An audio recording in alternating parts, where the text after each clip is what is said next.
Bueno, les damos un cordial saludo. Bienvenida para todos nuestros oyentes, para cada uno de los seguidores de nuestras redes sociales y, por supuesto, de esta su emisora Busco en Ti Radio, porque recuerda que donde estás no es el final. Continuando con nuestra programación, estamos con la presencia de Soraya Ibáñez en su segmento En Línea con Jesús, una invitada especial en el día de hoy. Así que, Soraya, bienvenida, ¿cómo estás? Muchas gracias, Jorge. Muy bien. Estoy muy agradecida de estar aquí de nuevo, muy emocionada porque hoy puedo presentarles a una amiga queridísima que se llama Scarlett y ella es una amiga muy especial porque la conocí en tiempos de escuela de misiones y pudimos entablar buenas conversaciones, poder orar una por la otra. Y ella es una persona muy especial porque es muy linda, tiene un corazón y un carácter muy bonito, muy dadivoso. Y bueno, quiero que ella pueda presentarse también en esta noche o esta tarde para ustedes, la audiencia. Sí, súper. Sí, tenemos 5 horas de diferencia. Yo estoy en Chile, así que acá son las 7 de la tarde, creo que ya es medianoche. Así que acá buenas tardes, allá buenas noches. Mi nombre es Scarlett Isamit, soy psicóloga de profesión, ya con 9 años ejerciendo. Ha sido un camino intenso, bonito, cuestionado quizás al principio, hace 15 años atrás, cuando decidí estudiar, pero hoy en día ya un poquito más abierto y tal vez como con más apoyo eclesial, que quizá en algún momento no tuve, hoy en día sí. Y bueno, me especialicé también en el ámbito como de abuso sexual infantil, psicoterapia infanto-juvenil y actualmente en un tipo de terapia que es cognitivo-conductual. Wow, espectacular, de verdad que qué bueno que puedas ayudar de esa manera. Y yo quiero que nos puedas comentar, nosotros tenemos el hábito en este programa de escuchar testimonios de vida de las personas y quisiera saber que puedas compartir con la audiencia tu testimonio de vida, cómo Cristo cambió tu vida. Súper, hoy profundo, profundo. Le voy a abrir aquí mi corazón. Pero bueno, yo soy cristiana de toda la vida. Estuve 14 años en una iglesia que era bautista, que Okay. éramos bien autónomos, una iglesia como bien chiquitita, que no dependía de nadie. Y aprendí mucho de teología, algo que me gusta mucho de la rama bautista, esto, como la teología, el preocuparse de la Biblia, el entender bien las raíces de las cosas.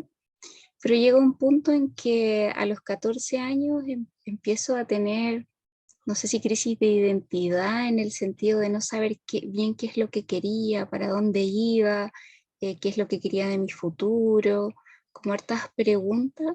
Y siento que eso también se permeó al tipo de iglesia en el que estaba. Ujú. Y recuerdo soñar como sueños bien espirituales donde yo llegaba a la iglesia en la que estaba y daba vueltas y nunca lograba entrar y nunca lograba llegar.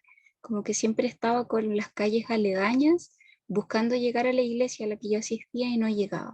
Y de Wow. alguna forma, sí, para mí fue como espiritual y yo dije, aquí necesito hacer un cambio. Ujú. Y un compañero de colegio me invitó a otra iglesia que era Asambleas de Dios, que es una línea teológica bien distinta, y acepté. Fui y recuerdo que el primer día que fui estaban haciendo una guerra espiritual y yo los miraba y yo decía, ¿qué es esto? Como que nunca me lo habían explicado, 14 años en la iglesia y ellos hablaban y oraban y guerreaban y yo, ¿qué es esto? Como que decía, debe estar bien porque lo están haciendo en una iglesia, pero yo nunca había visto algo similar. Y de alguna forma igual me sentí segura y sentí que ese era mi nuevo lugar por este tiempo.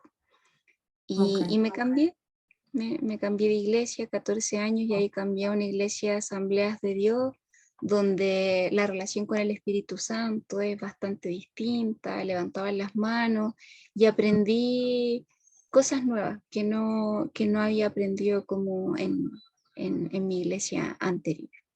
Sí, pienso que cuando hablas acerca, hay diferencias entre la forma que se expresan, y bueno, eso sería un tema que puede extenderse, pero yo pienso que cuando tienes una relación con el Espíritu Santo es sumamente importante, y saber que Él es una parte importante en nuestras vidas. Entonces, pienso que ahí es el lugar, ¿no?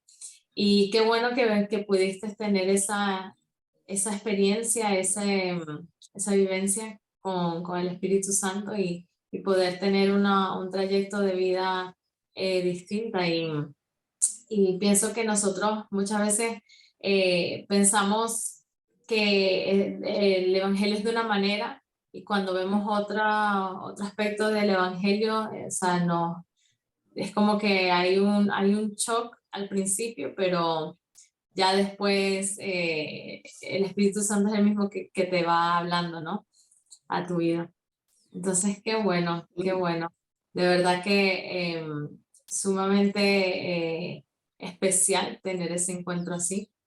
Y ¿cómo decidiste tú escoger esta carrera de psicología? Uy, buena pregunta. Yo recuerdo, bueno, en la adolescencia igual tuve como algunos conflictos emocionales, sobre todo con mis padres. Ujú. Sí, igual fueron como tiempos bien difíciles, siento que de alguna forma, sin quererlo, mis papás igual hicieron como harto control espiritual o religioso, que Okay. ahí no fue lo mejor. Y de hecho es algo que yo trabajo también con mis pacientes de fe, sobre todo con los padres, porque está Ujú. bien inculcar la espiritualidad, pero también enseñarle a los hijos a vivirla desde lo que ellos van aprendiendo y desde su realidad, no a controlarlo, porque a veces como padres uno ama demasiado y busca controlar la vida de los demás. Entonces, Ujú. respecto a eso, como que tuvimos algunos conflictos importantes que rompieron algunas cosas en ese punto de mi vida. Hoy en día ya lo hemos trabajado y estamos bien en eso, pero en ese punto de mi vida como que se rompieron, y me di cuenta que yo, así como cuando David estaba en la cueva, Ujú. que en mi angustia, en mi pena, en mi soledad, de alguna forma muchos recurrían a mí. Y yo, aún así, estando emocionalmente afectada, podía acompañar y ayudar a otros. Ujú. Y dije, aquí hay algo, como que hay algo espiritual, hay algo diferente en el cual de verdad puedo echar mano, y es algo que quiero hacer. Me gusta acompañar, me gusta ayudar, me gusta explicarle a la gente esas cosas que a veces les cuesta ver, me gusta realizar reflexiones con ellos. Y en ese Ujú. momento, si bien de hecho en el colegio nosotros teníamos una psicóloga para orientación vocacional, y todos los test que yo hice me enfocaban a una carrera artística. Ella me decía, podría estudiar fotografía, arte, diseño. Me decía, pero Ujú. tú quieres estudiar psicología. Y yo dije, sí, yo quiero estudiar psicología y eso es lo que voy a hacer. Así que en ese entretanto dije, sí, psicología es la carrera. También me sentí como respaldada por Dios en decir, sí, como que esto es para tu vida, y lo decí, y lo hablé en familia, lo hablé con todas las personas que necesitaba, en la iglesia también.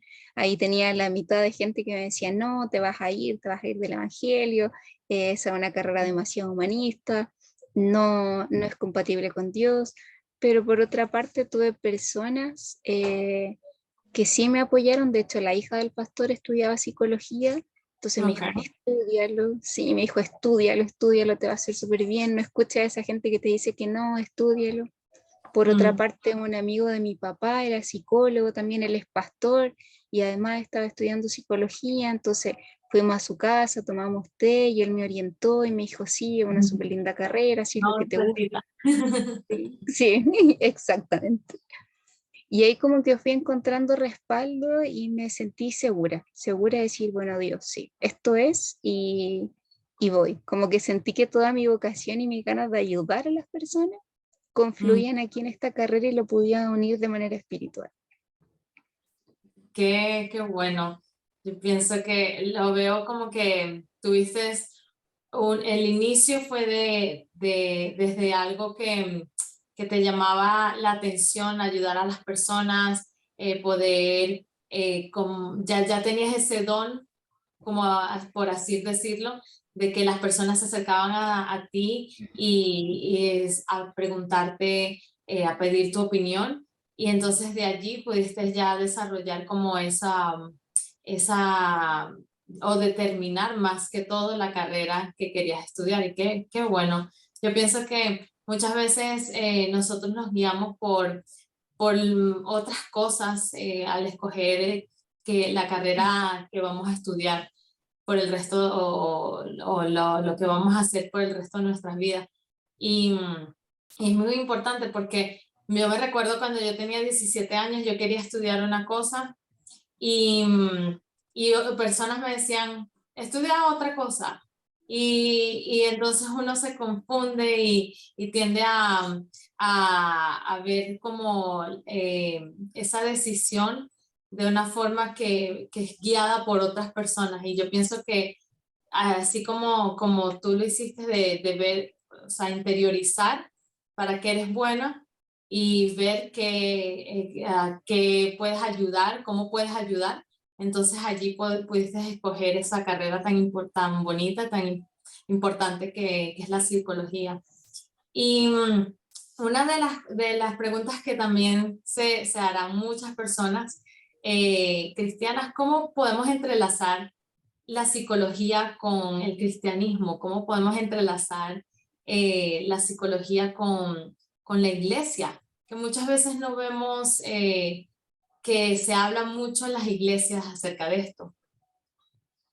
Sí, yo creo que están totalmente unidos. De hecho, en psicología hay una rama que se llama psicología pastoral, que es específicamente para trabajar con pastores y para que aprendan de esto, y es una rama muy bonita, como a todos los oyentes les recomiendo que la busquen. Y en realidad como que para mí están tan juntas que es difícil decir cómo, pero por ejemplo yo soy voluntaria de una institución que se llama World Vision, y es una institución que tiene valores de fe. Entonces trabajamos en distintas cosas, educamos a las familias. Hace un tiempito atrás hicimos un curso de duelo gratuito para toda la gente que quisiera estar, hubieron 200 personas, y ahí teníamos una clase pastoral, teníamos las clases de psicología, donde le explicamos a la gente qué es bueno decir en el duelo, qué es bueno no decir, porque a veces como cristianos también tendemos a invalidar el dolor, pero Jesús lloró, y en la Biblia la única parte que lloró es porque alguien murió, aún sabiendo que iba a resucitar y que él mismo lo iba a resucitar, igual lloró. Entonces hacemos sí, esta unión de poder decir, bueno, claro, la psicología nos habla de esto, Dios nos habla de esto, y lo trabajamos en paralelo. Hemos trabajado en prevención de violencia hacia la mujer también, que lamentablemente en nuestras iglesias quisiéramos que no pasara, pero sí pasa. Hay estudios de Bolivia donde son terribles las cifras y nos podemos dar cuenta que la violencia en la iglesia hacia la mujer y la violencia afuera de la iglesia están en cifras similares, y a veces usamos versículos bíblicos para poder justificar este tipo de violencia. O por otra parte, abuso sexual también. Lamentablemente no hemos dado cuenta de los abusos que se han generado en la Iglesia Católica, y como Iglesia Cristiana también no estamos exentos de esto. Estamos haciendo un protocolo de abuso sexual para iglesias preventivo, donde le enseñamos a la familia qué pasa si lamentablemente nos damos cuenta que un hermano de la iglesia, un líder de jóvenes, o a veces incluso nuestro pastor hizo un abuso, cómo actuar, qué hacer de manera espiritual, pero también qué hacer de manera legal y de manera psicológica con lo que pasó. Entonces, en realidad está todo súper, súper unido, porque así como dice la palabra, como dar al César lo que es del César y a Dios lo que es de Dios. Si bien nosotros vivimos en un mundo donde ambas cosas se mezclan, tenemos que aprender a saber cuándo separar y cuándo unir ambas cosas. Entonces Sí. creo que en eso también ahí se da esa unión como de la fe y la psicología. Obviamente la fe y Dios siempre va a estar por sobre, pero la psicología son como herramientas prácticas y cotidianas que nos ayudan a poder trabajar cosas de manera concreta y aprender también cosas que a veces en nuestro camino espiritual todavía no lo hemos aprendido. No quiere decir que no lo vayamos a hacer, sino que en este punto no lo hemos aprendido, pero ahí tenemos herramientas psicológicas para concretamente poder trabajar esas cosas. Sí. Pienso que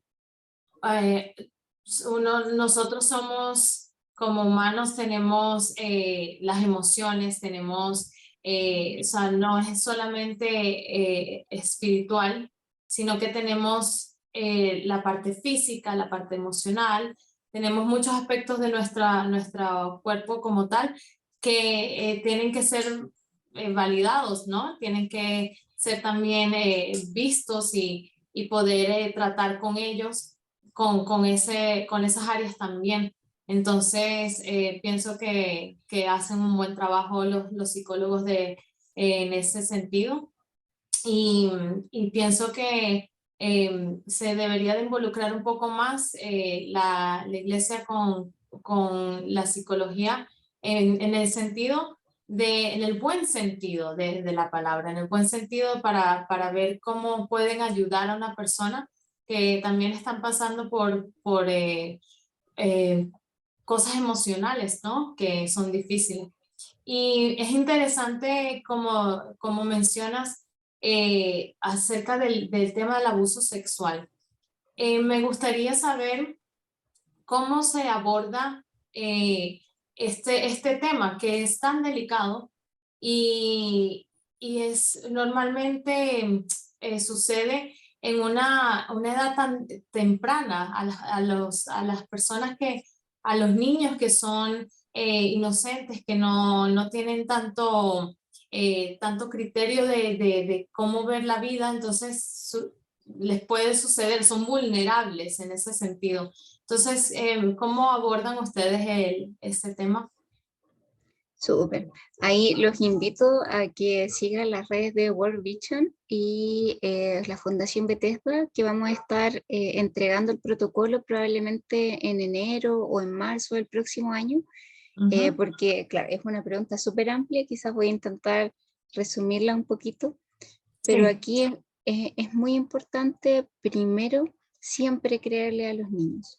Cuando un niño o una niña me dice que un adulto o una persona mayor que ellos le tocó en cierta parte o le dio un beso inadecuado, uno dice, esto es abuso sexual.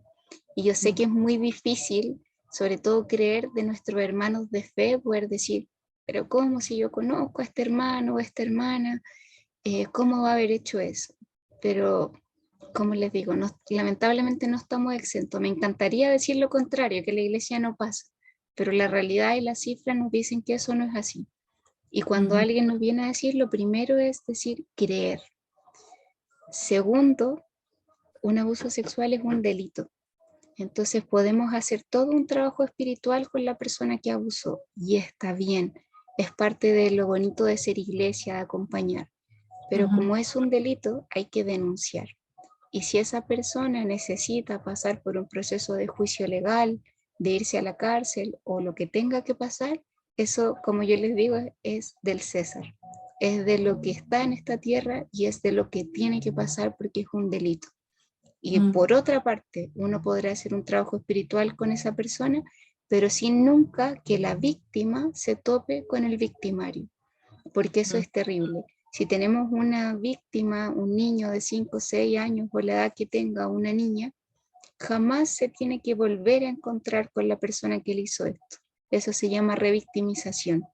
Entonces, siempre que se quiera trabajar, se trabaja de manera aparte. Okay, Y esto a muy grandes rasgos. importante, sí.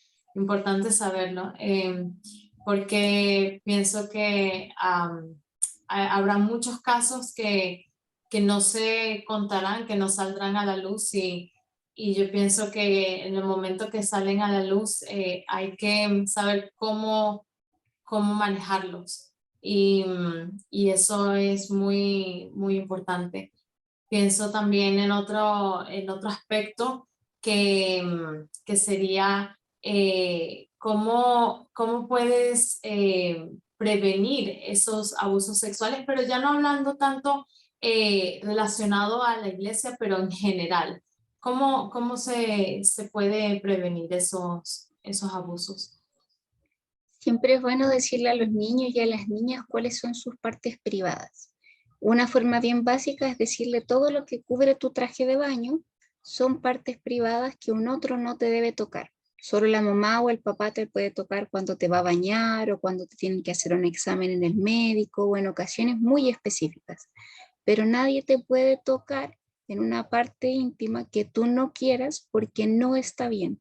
Y si en algún momento eso pasa, me lo tienes que decir porque tenemos que hacer algo al respecto. O nadie te puede dar un beso en la boca también sin tu consentimiento. A veces los papás, las mamás, los abuelos se dan besos en la boca, pero no lo puede hacer ni un tío, ni alguien del colegio, ni nadie. Porque esto también es una parte que hay que cuidar, que es una parte sexual y hay que cuidarla. Entonces todo lo que te cubre no se puede tocar y esa es como una de las primeras ámbitos de la prevención y enseñarle a los niños que nos pueden contar lo que sea. Porque hay un dicho muy duro que es, si un niño no te cuenta que se sacó un 3 en el colegio, ¿cómo te va a contar que fue abusado sexualmente? Entonces necesitamos generar la confianza, que el niño me pueda decir absolutamente todo y yo como adulto no espantarme también, porque si me viene a decir, oye, el otro día, no sé, el tío del colegio me hizo así en el trasero y como que me apretó, entonces no puedo ahí desbordarme y decirle, pero ¿cómo? Es que no, sino con tranquilidad. ¿Y qué tío fue? ¿Te acuerdas cuándo fue? Ah, ya, ok. Y dejar la conversación. Y después yo como adulta voy y hago todo lo que necesito. Pero en realidad con los niños generar ese espacio como de tranquilidad y de confianza para ser obviamente un adulto protector con ellos. Sí, esto es muy importante para aquellos que tienen hijos, que están escuchando, aquellos que incluso tienen alguna relación con algún niño, ya sea entre familia o trabajen con niños, como en mi caso.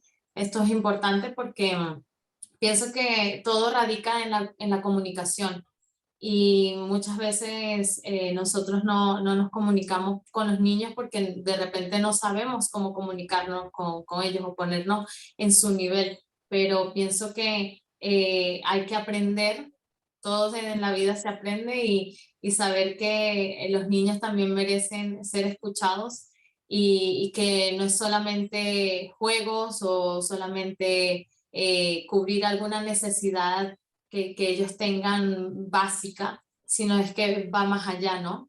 De poder aprender a cómo comunicarse bien con esos niños. Y sí, qué bueno que la labor que están haciendo como profesionales.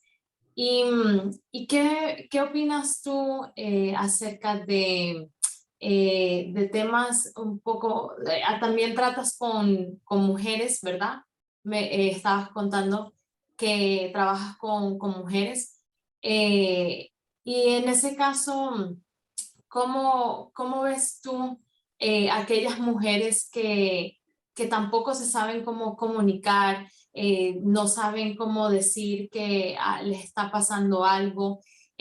¿Cómo se puede ayudar a estas mujeres que, que no saben a quién acudir?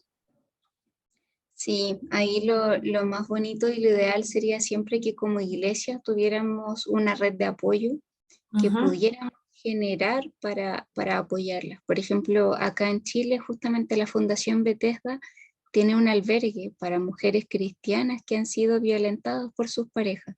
Wow. Entonces, muchas veces las mujeres no salen de las relaciones abusivas por temas económicos, porque el marido llegó a intimidarlas tanto que ellas no trabajan, no generan ingresos, están solo en el hogar.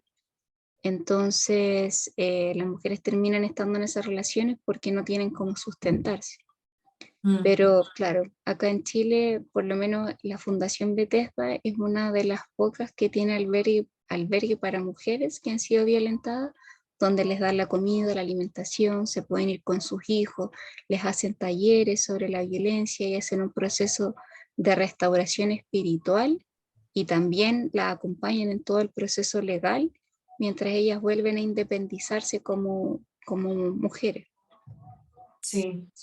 Wow, qué bueno, porque eso es algo que hace mucha falta y hay una carencia de estos, como estas ayudas, ¿no? En las iglesias.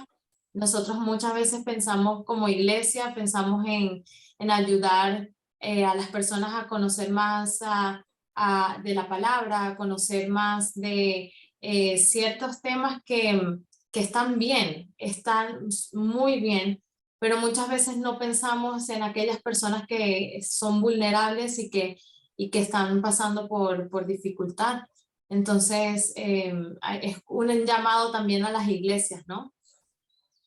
Sí, hay un dicho que me gusta mucho y que no sé si estamos en el tiempo, pero que dice, creo que es Spurgeon, Charles Spurgeon, no estoy segura, Okay. pero dice que en el fondo el Evangelio, claro, está bien, pero también hay que tener el diario en la otra mano, como la Biblia en una mano y el diario en la otra mano, porque efectivamente nosotros somos llamados al Evangelio, también es práctico, no se trata solo de entregar la palabra viva, sino que puedo entregar apoyo social, puedo entregar comida a los vulnerables, puedo realizar albergues, puedo abrir la iglesia como espacios de albergue social, puedo trabajar no sé, ollas comunes o hacer un montón de actividades que tienen que ver con suplir las carencias que la sociedad tiene.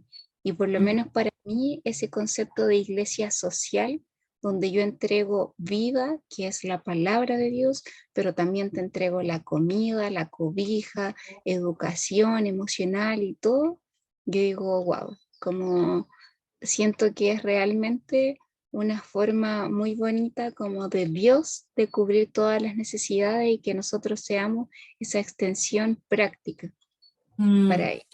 ujú. Exacto, sí, exactamente. Pienso que estás en lo cierto y pienso que se necesita ver más allá de las necesidades básicas, ver más allá de las personas, o sea, mirar más a nuestro alrededor para poder también llegar a alcanzar esas personas que lo necesitan. Y, y en ese caso,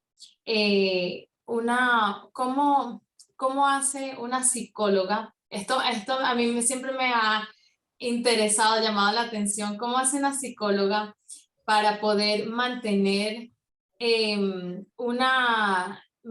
la calma, mantener como los estribos en ocasiones tan difíciles o incluso cómo puede una psicóloga buscar como estabilidad emocional? Pienso que es la pregunta. Son hartas cosas. Yo creo que las personas que nos dedicamos a cuidar a otros siempre tenemos que cuidarnos nosotros. Yo intento, primero tengo una red de apoyo, generé un WhatsApp donde somos 46 psicólogos cristianos, Ujú, entonces en cualquier momento de dificultad o algo sí que puedo recurrir a ellos, ya sea tanto en preguntas de algunas cosas que necesito aprender o tanto de mm, apoyo emocional. Sé que los tengo a ellos. Por otra parte, tengo mi grupo de iglesia, donde mm, nos juntamos todos los miércoles a orar, así que ellos también me cubren y eso es muy bonito, lo agradezco un montón. Por otra parte, también generar mis hobbies, siempre mm. preocuparme de lo que yo quiero, no sé, me gusta escribir, me gusta bailar, entonces intento también hacerlo. Bailar la cueca chilena. Sí, exactamente. Sí, es el baile nacional que acá lo bailamos harto y sí, la Sí. bailo cueca chilena. Y por otra parte también siempre la empatía, como si yo me desordeno emocionalmente, la persona que la tengo enfrente se va a desbordar. entonces yo necesito contener a la otra persona. Por eso yo me mantengo en calma para que la otra persona también pueda estar en calma. Así que ahí también un poco la empatía. Excelente, sí. Pienso que es una buena, tienes un buen método de poder mantener esa estabilidad emocional. Qué bueno.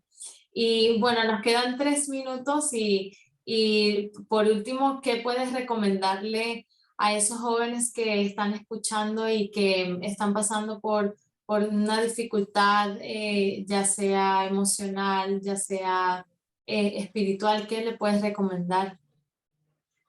Y mi recomendación es que buscar ayuda, ya sea espiritual o psicológica, es una tremenda herramienta. Lo necesitamos. Muchas veces cuando nos vemos desbordados a nivel emocional, necesitamos de un otro que nos acompañe, alguien que nos cubra en oración y alguien que también nos pueda estar ayudando a generar herramientas prácticas. Así que no estigmaticen la salud mental, es algo muy importante. Existe también la salud espiritual, que es algo que trabajamos mucho en las iglesias, pero también la salud mental es algo importante que necesitamos integrar. Muy bien, es cierto, sí.